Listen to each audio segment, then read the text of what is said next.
चलो, तो आज हम टॉपिक शुरू कर रहे हैं भौतिक विज्ञान का, सदिश और अदिश। कौन सा टॉपिक शुरू कर रहे हैं? सदिश और अदिश।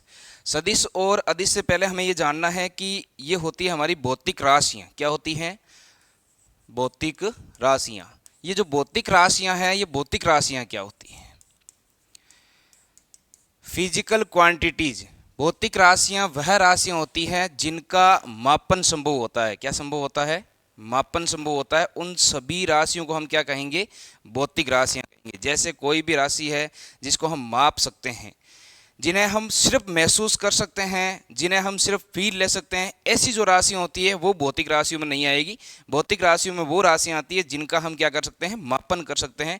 और मापन जिन राशियों का हो सकता है, उन सभी राशियों को क्या कहा जाता है? भौतिक राशियाँ कहा जाता है। वैसे इन भौतिक राशियों को मुख्य रूप से दो अलग अलग राशियों में बांटा जाता है। वो जो दो राशियां हैं वो है हमारी, एक तो अदिश राशि। कौन सी राशि होती है? अदिश राशि। दूसरी सदिश राशि। और एक और इसका भाग किया गया है, वो होती है परदिश राशियां। कैसी राशियां होती है? परदिश राशियां।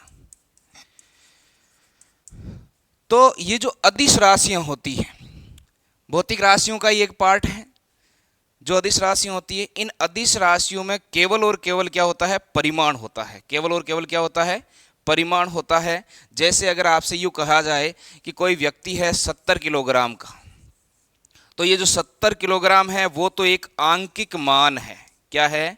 आंकिक मान है। और ये जो किलोग्राम है वो इसकी इकाई है मापन की। किलोग्राम जो है वो क्या है? इकाई है किसकी? मापन की। तो ये जो अदिश राशि है, इस अदिश राशि में सिर्फ और सिर्फ आपको 70 किलोग्राम बताया गया है, मतलब एक द्रव्यमान बताया गया है। क्या बताया गया है? द्रव्यमान। यहाँ पर दिशा का कोई जिक्र नहीं किया गया है कि ये जो 70 किलोग्राम है वो कौन सी दिशा में है, किधर है, ऐसा कुछ भी नहीं बताया गया है। इसका मतलब यहाँ सिर्फ और सिर्फ आपको क्या दिया गया है? परिमाण दिया गया है। और जहाँ परिमाण होता है केवल, वो सारी की सारी राशियाँ जो होती है वो कैसी होती है? अदिश राशि होती है। जैसे 70 किलोग्राम एक द्रव्यमान हो गया, अदिश राशि है। मान लो अगर आपसे यूं कह दिया जाए कि 27 डिग्री सेल्सियस तापमान, आज जो तापमान है वो 27 डिग्री सेल्सियस है, यानी कि जो 27 डिग्री है ये तो आपका आंकिक मान है। क्या है? आंकिक मान है। और ये सेल्सियस जो है वो तापमान की इकाई है। सेल्सियस जो है वो क्या है? तापमान की इकाई है। तो हम ये कह सकते हैं कि 27 डिग्री सेल्सियस जो है वो भी एक अदिश राशि है। कैसी राशि है? अदिश राशि। क्योंकि यहां पर भी दिशा का जिक्र नहीं किया गया कि तापमान कौन सी दिशा में, केवल ये बताया गया है कि 27 डिग्री सेल्सियस तापमान है, मतलब एक 27 डिग्री परिमाण का तापमान उपलब्ध है अभी हमारे वातावरण में। तो इसको भी हम कहेंगे कि ये भी कैसी राशि है? एक अदिश राशि है। लेकिन जो सदिश राशियां होती है, कैसी राशियां होती है? सदिश राशियां। उनके अंदर सबसे पहले वाली बात देखने वाली ये होती है कि जो भी सदिश राशियां होगी उनका परिमाण होगा। क्या होगा? परिमाण हो जाएगा। दूसरी बात, जितनी भी सदिश राशियां होगी उन सभी राशियों की दिशा होगी। सभी राशियों की क्या हो जाएगी? दिशा हो जाएगी। तो सारी की सारी राशियों की क्या होती है? दिशा। ये मेन रूप से सदिश राशियों में देखा जाता है। लेकिन कुछ एक ऐसी सदिश राशियां आ जाती हैं जिनका परिमाण भी होता है, दिशा भी होती है, बावजूद इसके वो सदिश नहीं होती हैं। इसका कारण ये है कि इनमें हमें एक तीसरा पॉइंट जो हमें कभी कभी देखने को मिलता है वो होता है कि ये राशियां जो सदिश योग के नियमों की पालना भी करनी चाहिए। सदिश योग के नियमों की पालना। तो अगर आपको किसी राशि के बारे में पता करना है कि वो सदिश है या अदिश, तो आपको देखना है पहले उसका परिमाण होना चाहिए, परिमाण के साथ उसकी दिशा होनी चाहिए। कुछ एक पॉइंट ऐसे हो जाते हैं जो राशियों में, केवल कुछ राशियों में लगते हैं। जैसे हम विद्युत धारा की बात करें, किसकी बात करें? विद्युत धारा की। तो विद्युत धारा कौन सी दिशा में चल रही है, दिशा पता है। कितने एम्पियर की धारा बह रही है, वहां परिमाण भी हमें पता है। फिर की जो विद्युत धारा है वो एक अदिश राशि होती है। इसका कारण यह है कि विद्युत धारा जो होती है वो सदिश योग के नियमों की पालना नहीं करती है। अब ये सदिश योग के नियम क्या होते हैं इसको देखते हैं। देखो, जैसे अगर मैं ये कह दूं कि इधर से विद्युत धारा आपकी आ रही है और 4 एम्पियर की धारा आ रही है। कितने एम्पियर की धारा आ रही है? 4 एम्पियर की। फिर मैंने यहाँ पर इस धारा को 2 भागों में बांट दिया और इधर एक बल्ब लगा दिया मैंने, और एक बल्ब इधर लगा दिया। दोनों साइड में 2 बल्ब लगा दिए। अब ये जो धारा है वो 2 एम्पियर इधर निकल जाती है और 2 एम्पियर ही इधर निकल जाती है। इसका मतलब ये हुआ कि जो 4 एम्पियर की धारा मैंने इनपुट की है वो 2-2 एम्पियर में बट गई, और 2-2 एम्पियर में बटने के पश्चात ये दोनों ही जो बल्ब हैं वो जलने लगेंगे। दोनों ही बल्ब क्या हो जाएंगे? जलने लगेंगे, क्योंकि इसमें भी 2 एम्पियर की धारा आ रही है और ये जो नीचे वाला बल्ब है उसमें भी 2 एम्पियर की धारा आ रही है, तो दोनों ही बल्ब जलने लगेंगे। जबकि अगर हम यहाँ पर बात करते हैं बल्ब की, जैसे मैंने यहाँ पर एक कोई बॉक्स रखा है, क्या रखा है? बॉक्स रखा है। फिर मैं ये कहता हूं कि इस बॉक्स पर मैं इधर 5 न्यूटन का बल लगा रहा हूं। कितने न्यूटन का? 5 न्यूटन का। ठीक इधर भी 5 न्यूटन का बल लगा रहा हूं, दोनों दिशा में समान परिमाण का बल लगा रहा हूं। तो आप देखोगे कि भाई ये दोनों दिशा में जो समान परिमाण का बल लग रहा है वो एक दूसरे को निरस्त कर रहा है, क्योंकि जो समान परिमाण का बल लग रहा है उनकी क्रिया रेखा एक है और वो एक दूसरे की विपरीत दिशा में लग रहा है। परिमाण तो समान है लेकिन दिशा दोनों में से एक दूसरे की कैसी है? विपरीत है, जिसके परिणाम स्वरूप ये एक दूसरे को निरस्त कर देंगे। और ये जो आपका बॉक्स है इसमें कोई भी हलचल नहीं होगी, ये जहां है वहीं रहेगा, कोई हलचल नहीं होगी। जबकि यहाँ परिस्थितियां अलग थी। यहाँ जब मैंने 4 एम्पीयर की धारा इसमें प्रवाहित की तो 2 एम्पीयर की धारा से इधर वाला बल्ब जल रहा है, जबकि 2 एम्पीयर की धारा से इधर वाला बल्ब जल रहा है। इसका मतलब ये है कि ये सदिश योग के नियमों की पालना नहीं करती। अगर करती तो ये 2 एम्पीयर जो विपरीत दिशा में जा रहा है, इस 2 एम्पीयर के यानी 2-2 एम्पीयर की जो धारा बन रही है वो दोनों एक दूसरे की विपरीत दिशा में जा रही है। दोनों ही एक दूसरे की विपरीत दिशा में जा रही है। परिमाण समान है तो विपरीत दिशा होने के कारण और परिमाण समान होने के कारण एक दूसरे को निरस्त कर देना चाहिए था, लेकिन ये एक दूसरे को निरस्त नहीं करती है। जबकि धारा जो बहती है वो समान परिमाण में विपरीत दिशा में होने के बावजूद भी जो बल्ब लगे हैं, जो पंखा लगा है, जो भी हमने विद्युत उपकरण उसको जोड़ा है, वो जल जाते हैं, चलने लगते हैं। इसका मतलब ये है कि जो आपकी विद्युत धारा है वो इस तीसरे पॉइंट की पालना नहीं करती है। परिमाण तो है उसमें, दिशा भी है उसमें, लेकिन जो सदिश योग के नियम हैं उनकी ये पालना नहीं करती है।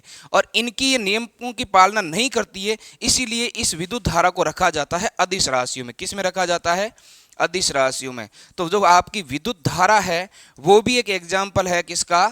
अदिश राशियों का।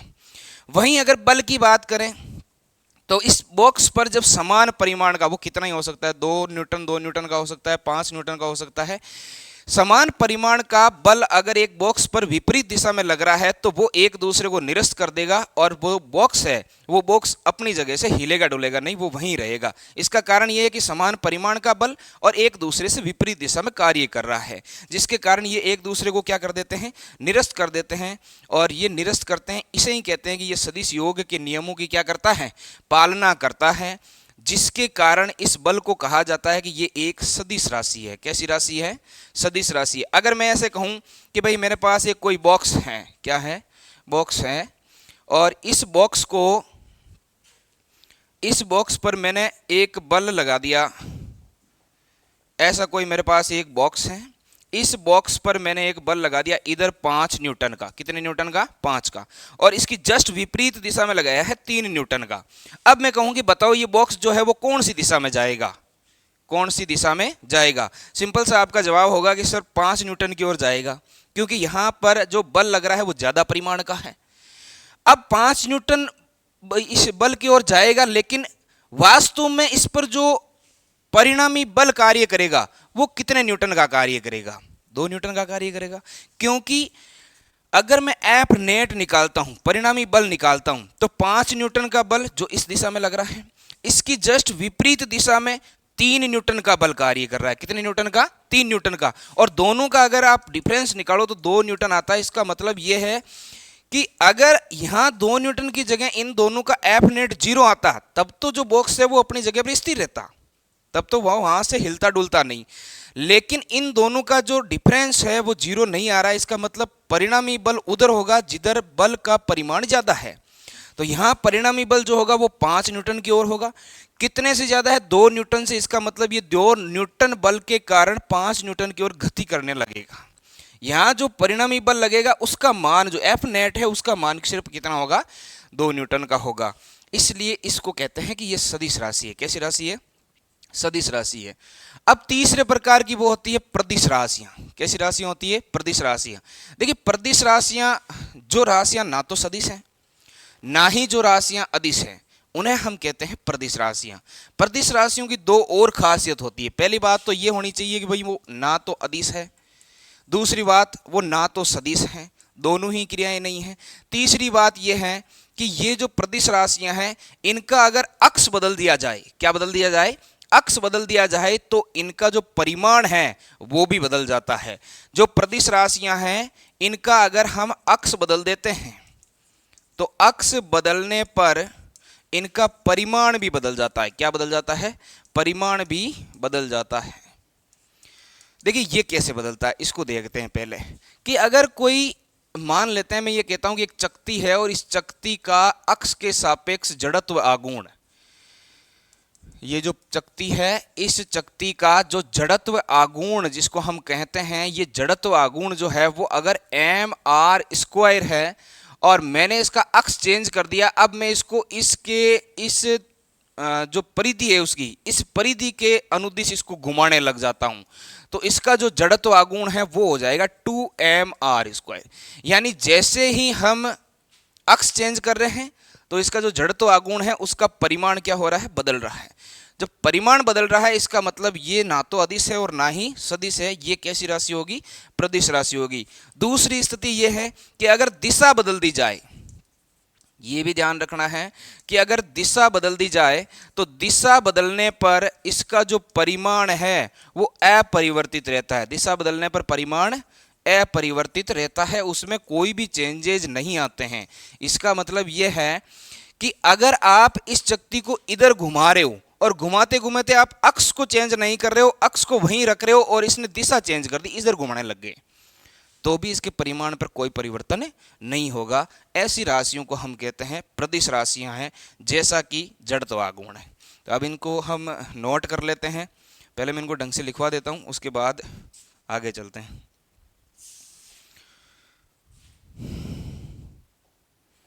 सबसे पहले तो हमने पढ़ना था भौतिक राशियां। ये जो भौतिक राशियां हैं उनके बारे में हमने पढ़ लिया था कि वह राशियां जिनका मापन संभव हो। जिनका क्या संभव होना चाहिए? मापन। यानी ऐसी राशियां जिनका मापन संभव हो, इन सभी राशियों को हम भौतिक राशियां कहेंगे।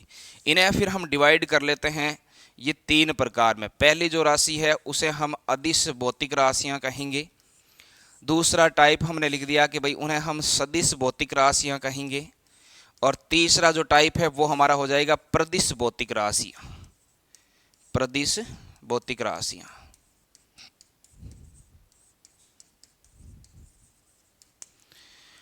अब ये जो अदिश भौतिक राशियां हैं उसके जो महत्वपूर्ण बिंदु है जो हमें ध्यान रखना है वो ये है, पहली बात तो इनमें परिमाण होता है। इनमें क्या होता है? परिमाण होता है। तो जितनी भी भौतिक राशियां होगी जिनका केवल और केवल क्या होना चाहिए? परिमाण होना चाहिए। ये बात नोट करें कि केवल परिमाण होना चाहिए, दिशा नहीं होनी चाहिए, साथ में केवल क्या होगा? परिमाण होता है। दूसरी बात ये ध्यान रखोगे कि इनका बीजगणितीय योग होता है। क्या होता है? बीजगणितीय योग होता है। तो जो अदिश राशियां हैं उन अदिश भौतिक राशियों का हम क्या करते हैं? बीजगणितीय योग करते हैं। जैसे मैंने यूं कहा कि भाई इधर से हमारे पास एक एम्पियर की धारा आ रही है। कितने एम्पियर की? 1 एम्पियर की धारा आ रही है। और मैंने ये भी कह दिया कि इधर से भी 1 एम्पियर की धारा आ रही है। फिर ये दोनों धाराएं मिलकर जब इधर जा रही हैं तो उसका जो परिमाण होगा कुल वो हो जाएगा 2 एम्पियर। यानी इन दोनों का योग हो जाएगा। जैसे ही वो एक दूसरे की तरफ आएगी तो निरस्त नहीं करेगी, एक दूसरे के साथ जुड़ जाती है। उसे हम कहते हैं इनका बीजगणितीय योग होता है। एग्जाम्पल के तौर पर हम समझ सकते हैं जैसे द्रव्यमान। द्रव्यमान जो है वो एक अदिश भौतिक राशि है। जैसे हमने जिक्र किया था तापमान का, तापमान भी एक अदिश राशि है।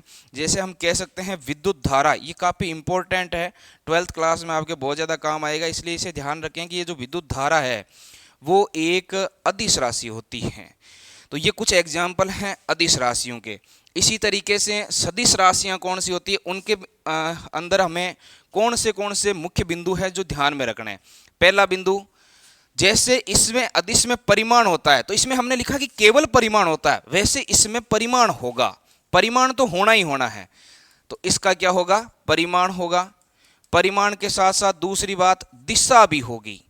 तो मुख्य बिंदु तो यही है कि सदिश राशियों में परिमाण और दिशा होता है, लेकिन कुछ भौतिक राशियां इस पर काम नहीं करती है, इससे हम उसका डिसाइड नहीं कर पाते हैं कि ये अदिश है या सदिश है। तो फिर हम काम में लेते हैं तीसरी बात, और तीसरी बात यह है कि ये जो सदिश राशियां हैं वो सदिश योग के नियमों की पालना करनी चाहिए, सदिश योग के नियमों की पालना करती हो। तो ये जो तीनों बातें हैं, मुख्य रूप से हमें दो ही बातें देखनी है, लेकिन ऐसी राशियां जिनका हम इन दो बातों के बाद में डिसीजन नहीं ले पाते हैं, तो उसके लिए हमें तीनों बातें देखनी कि सदिश योग के नियमों का पालन करना चाहिए। जैसे कि इसमें आप एग्जाम्पल के रूप में ये लिख सकते हैं, जैसा आपका बल है, तो ये बल जो है वो एक सदिश राशि है। इसका हमने ये पढ़ लिया था कि भाई मान लो ये हमारे पास एक बॉक्स है और इस पर मैं ये कह दूं कि इधर मेरे पास एक 2 न्यूटन का बल कार्य कर रहा है और इस दिशा में अगर मान लो 7 न्यूटन का बल कार्य कर रहा है, फिर मेरे से पूछ लिया जाए कि सर एफ नेट कितना होगा, परिणामी बल इस पर क्या कार्य करेगा। तो परिणामी बल 5 न्यूटन का होगा और वो होगा 7 न्यूटन की दिशा में, क्योंकि ज़्यादा कौन सा है, 7 न्यूटन, अंतर हो जाएगा दोनों का 5 न्यूटन का। तो परिणामी जो बल होगा वो हो जाएगा आपका कितने न्यूटन का, 5 न्यूटन का, और वो किधर कार्य करेगा, वो कार्य करेगा 7 न्यूटन की ओर। वैसे ही विद्युत क्षेत्र जो है वो सदिश राशि है, यानी कि जैसे कोई चालक तार है उसमें से विद्युत क्षेत्र रेखाएं निकल रही है, या फिर हम कहीं आवेश की कल्पना करते हैं तो आवेश से जो क्षेत्र रेखाएं निकल रही है उनकी एक दिशा होती है, वो उस पृष्ठ से, जिस पृष्ठ में आवेश बह रहे हैं उसके लंबवत होती है, उस पृष्ठ के कैसी होती है, लंबवत होती है। तो विद्युत क्षेत्र जो है वो भी एक सदिश राशि है। इस प्रकार जो लास्ट बिंदु है वो है प्रदिश राशियां। कैसी राशियां होती हैं, प्रदिश राशियां। अब ये प्रदिश राशियां जो हैं, इस बिंदु को ध्यान में रखना है कि भाई जो प्रदिश राशियां कौन सी होगी, पहली बात तो उनका अदिश नहीं होना चाहिए। कैसी राशि नहीं होनी चाहिए, अदिश नहीं होनी चाहिए। दूसरी बात, ना ही वो सदिश होनी चाहिए, ना ही कैसी होनी चाहिए, सदिश। तीसरी बात जो इंपॉर्टेंट है वो ये है कि ऐसी राशियां जिनका अगर हम अक्ष परिवर्तित कर दें, क्या परिवर्तित कर दें, अक्ष, अगर हमने अक्ष बदला है, अक्ष बदलने पर क्या बदल जाएगा, परिमाण बदल जाएगा, परिमाण बदल जाएगा। और चौथी बात जो ध्यान में रखने वाली वो ये है कि दिशा बदलने पर, क्या बदलने पर, दिशा बदलने पर, अगर हमने दिशा बदल दी तो दिशा बदलने पर परिमाण अपरिवर्तित रहता है, परिमाण में कोई भी बदलाव नहीं आता है, परिमाण अपरिवर्तित होता है। अर्थात हम कह सकते हैं कि परिमाण तभी बदलेगा जब आपने अक्ष में परिवर्तन किया है। परिमाण कब बदलेगा, जब आपने किस में परिवर्तन किया है, अक्ष में। तो फिर कुल मिला के इसका जो एग्जाम्पल है वो आप लिख सकते हैं जड़त्व आघूर्ण। एग्जाम्पल जो है वो क्या हो जाएगा, जड़त्व आघूर्ण। ये बात थी किनके बारे में, भौतिक राशियों के बारे में, सदिश, अदिश और प्रदिश राशियों के बारे में। चलिए अब हम चर्चा कर लेते हैं कि इन सदिश, अदिश और प्रदिश राशियों का हम निरूपण कैसे करते हैं, इन्हें किस तरीके से हम व्यक्त करने वाले हैं। तो मैं यहाँ बता देता हूँ आपको सदिशों का निरूपण, सदिशों का निरूपण। कैसे पता चलेगा कि कोई राशि जो लिखी हुई है, जो कोई क्वेश्चन में हमें क्वांटिटी दे रखी है जिसकी दिशा भी है, तो हमें कैसे पता चलेगा कि ये इसका सदिश फॉर्म है, ये इसका अदिश रूप है। तो इन चीज़ों के बारे में हम थोड़ी सी जानकारी ले लेते हैं। जैसे मैंने आपको यूँ कहा कि एक व्यक्ति है और वो व्यक्ति जिसका विस्थापन, व्यक्ति का विस्थापन जो है वो विस्थापन, मैंने ऐसे लिख दिया कि एक व्यक्ति है और व्यक्ति का जो विस्थापन है वो है 70 मीटर उत्तर की ओर, 70 मीटर उत्तर की ओर। अब देखिए ये जो विस्थापन है, इस विस्थापन को हम नॉर्मली एक्स से लिखते हैं। किससे लिखते हैं, एक्स से। विस्थापन मतलब जो दूरी है वो दूरी, तो एक्स से लिखते हैं, एस से लिख देते हैं, डेल्टा आर से लिख देते हैं, वो डिपेंड करता है आप पर भी आप किस तरीके से लिखते हो। तो ये जो विस्थापन है वो एक्स हो गया। ये जो मैंने लिखा है यहाँ पर 70 मीटर, देखिए ये 70 तो यहाँ पर आंकिक मान है और मीटर जो है वो इसकी इकाई है। 70 तो क्या है आंकिक मान और मीटर इसकी क्या है इकाई है।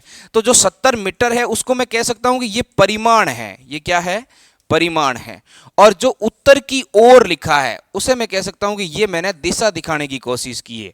क्या दिखाने की दिशा दिखाने की कोशिश की। इसका मतलब यह है कि कोई भी व्यक्ति है जिसका मूल बिंदु से हम मान के चलेंगे कि उसका जो विस्थापन है उसकी जो दूरी है सीधी दूरी जो है वो मूल बिंदु से 70 मीटर उत्तर की ओर है, मूल बिंदु से 70 मीटर उत्तर की ओर। इसको हम ऐसे समझ सकते हैं ये हमारा मूल बिंदु और ये ऊपर की ओर कौन सी दिशा होती है उत्तर दिशा। तो यहां से इधर है कितना 70 मीटर, यहां वो व्यक्ति खड़ा है इस जगह पर। तो ये जो दिशा है वो दिशा हो गई कौन सी उत्तर की ओर, किधर हो गई उत्तर की ओर। ये हमें दिशा बता रही है, ये हमें परिमाण बता रहा है कि कितना दूर है, ये हमें परिमाण बता रहा है कि 70 मीटर दूर है। कितना दूर है 70 मीटर दूर है। कहां से दूर है मूल बिंदु से, कहां से दूर है मूल बिंदु से जिसके निर्देशांक 0 0 0 करके हम लिखते हैं। तो मूल बिंदु से 70 मीटर उत्तर की ओर है, इसका मतलब ये हो गया कि परिमाण दे दिया और दिशा दे दी। जब परिमाण और दिशा दी हुई हो तो हम जानते हैं राशि सदिश होती है। कैसी राशि होती है सदिश राशि होती है। और जो सदिश राशि होती है उसको जो हम व्यक्त करते हैं वो व्यक्त इस तरीके से करते हैं कि जो भी हमने उसका लिखा है, जिस भी फॉर्म में जिस भी रूप में उसे हमने दर्शाया है उसके ऊपर हम सदिश से दर्शा देते हैं। इस तरीके से तीर कर देते हैं, एरो का चिन्ह बना देते हैं। इसका मतलब ये हो गया कि ये जो राशि है वो किस रूप में है सदिश रूप में है। किस रूप में है सदिश रूप में। अब देखो परिमाण, परिमाण को कैसे दर्शाते हैं। परिमाण को हम दर्शाते हैं ये जो भी हमने यहां पर सदिश लिखा है, ये जो भी क्या लिखा है सदिश लिखा है, इस सदिश को हम लिख देते हैं x सदिश, इसका मोड कर देते हैं। क्या कर देते हैं मोड कर देते हैं। हम लिख सकते हैं कि मोड ऑफ वेक्टर, सदिश का मोड, मोड ऑफ वेक्टर। तो जो सदिश का हमने मोड किया इसे हम कहते हैं कि ये जो हमने यहां दर्शाया है वो है सदिश का परिमाण। क्या है सदिश का परिमाण। और जो दिशा दर्शाते हैं उसे हम कहते हैं x का केप, x का केप, जिसे कहा जाता है एकांक सदिश। क्या कहा जाता है एकांक सदिश। एकांक सदिश का काम सिर्फ और सिर्फ होता है दिशा दिखाने का। किसका काम होता है दिशा दिखाने का। तो यहां से आप इनको अच्छे से समझ सकते हैं कि हम सदिश का निरूपण कैसे करते हैं। सदिश को हम लिखेंगे x सदिश। एक सदिश तभी आएगा जब जो हमें राशि दे रखी है वो परिमाण और एकांक सदिश के साथ दे रखी है। एकांक सदिश का मतलब ये है कि आपको उसकी दिशा भी पता होनी चाहिए। तो परिमाण दे रखा है, परिमाण के साथ क्या दे रखा है एकांक सदिश। तो हम ये कह सकते हैं कि ये जो राशियां हैं वो किस में है सदिश में। जैसे मान लो मैंने यूं कह दिया कि एक क्वांटिटी दे दी, जैसे यूं कर दिया कि भाई एक ये दिया हुआ है x बराबर 70 x केप, 70 x केप। इसका मतलब ये हुआ कि ये जो x है वो तो सदिश रूप है। क्या रूप है सदिश रूप है। ये 70 जो है वो परिमाण है, वो क्या है परिमाण है। और ये जो x केप मैंने लिखा है वो है एकांक सदिश। वो क्या है एकांक सदिश। जो x केप है वो है एकांक सदिश। एकांक सदिश हमें क्या दिखाता है दिशा दिखाता है। देखो इसको समझते हैं। एकांक सदिश को जो मैंने यहां पर राशियां दर्शाई है इन राशियों से देखना, एकांक सदिश को हम ऐसे लिख सकते हैं जैसे यहां लिखा हुआ है आपका x सदिश बराबर x सदिश का परिमाण और x केप। यह है सदिश परिमाण एकांक सदिश। अगर मैं यहां से एकांक सदिश का फॉर्मूला निकालना चाहूं तो क्या मैं इसको ऐसे लिख सकता हूं एकांक सदिश बराबर सदिश बटा इस परिमाण को इधर भेज देता हूं, यानी x का सदिश का मोड कर दिया मैंने। x सदिश का क्या कर दिया मोड कर दिया। तो ये जो फॉर्मूला है वो हमें प्राप्त हो गया किसका एकांक सदिश का। अब देखिए ये जो ऊपर वाली राशि है ना, इस ऊपर वाली राशि को भी थोड़ी देर पहले हमने ऐसे लिखा था। ऊपर लिखा हुआ x सदिश, उसको हमने लिखा था परिमाण और दिशा के साथ। ऊपर क्या लिखा हुआ है x सदिश, जिसको हमने लिखा था परिमाण और दिशा के साथ। तो देखो इसको अगर मैं लिखता तो मैं लिखता यहां पर परिमाण और साथ में क्या लिखता दिशा। साथ में क्या लिखता दिशा, गुणा नहीं है ऐसे लिखता मैं। और अपोन में क्या है परिमाण है, अपोन में क्या है परिमाण है। या फिर इसको ऐसे समझें, मैं फॉर्म में ही लिख देता हूं, तो x सदिश अपॉन में x सदिश का परिमाण ये है। अगर मैं इसको लिखता तो यहां आता परिमाण, यानी ये हमारा परिमाण, ये दिशा यानी x केप, नीचे परिमाण यानी इसका x सदिश का मोड। अब देखिए यहां से अगर देखा जाए तो ये मोड और मोड दोनों कट जाएंगे, तो हमारे पास वापस यही रिजल्ट प्राप्त हो जाएगा, एकांक सदिश। क्या प्राप्त हो जाएगा? एकांक सदिश। तो हम ये कह सकते हैं कि जो हमारा एकांक सदिश है उसको हम लिखते हैं सदिश बटा सदिश का परिमाण।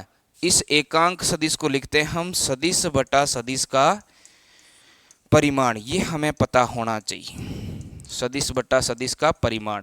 इस परिमाण को हम सिर्फ और सिर्फ x से भी दर्शा सकते हैं, कोई चिन्ह नहीं लगाकर ऐसे भी दर्शा सकते हैं।